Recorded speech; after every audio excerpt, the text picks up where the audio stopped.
Okay, Bikari the Podcast ndio kipindi ambacho naangalia kupitia Spice TV. Mimi naitwa DJ Diblo. Karibu sana mtazamaji wetu wa Spice TV.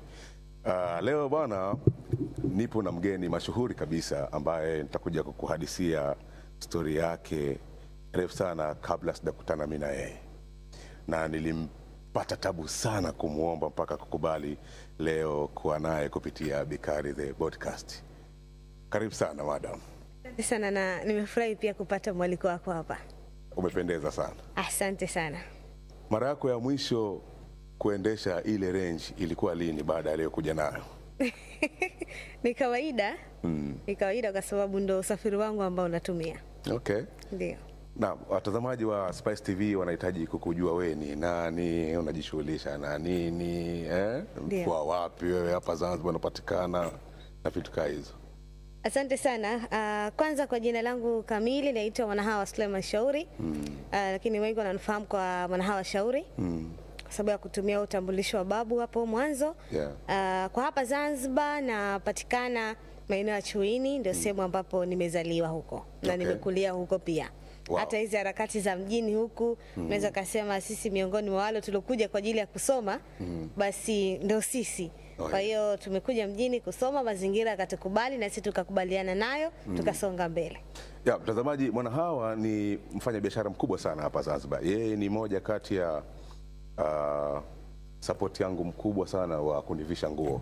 Anauza nguo za kiume, anauza nguo za kike, anauza nguo za watoto, na biashara nyingi ambazo atakuja kutuhadithia yeye baadaye. Utafanya jambo la maana sana kusubscribe channel yetu ya Spice Media. Utakuwa wewe ni wa kwanza kabisa kupata taarifa zetu ambazo zinatumwa kupitia Spice Media. Sasa bwana Mwanahawa, hebu tuzungumzie kabla hujawa mtangazaji wa ZBC. Ulipitia wapi mpaka ukapata maduka ya nguo mpaka mwisho wa siku tunakusikia kwenye ZBC? Kifupi nizungumzie kuhusiana na historia yangu ya mchakato mzima hadi kufikia hapa nilipo, na sasa hivi ukisikia Mwanahawa Shauri unajua nazungumziwa mtangazaji pamoja na mfanya biashara mkubwa sana. Naam. Kwanza leo yote kama tunavyojua kwamba safari haiwi rahisi.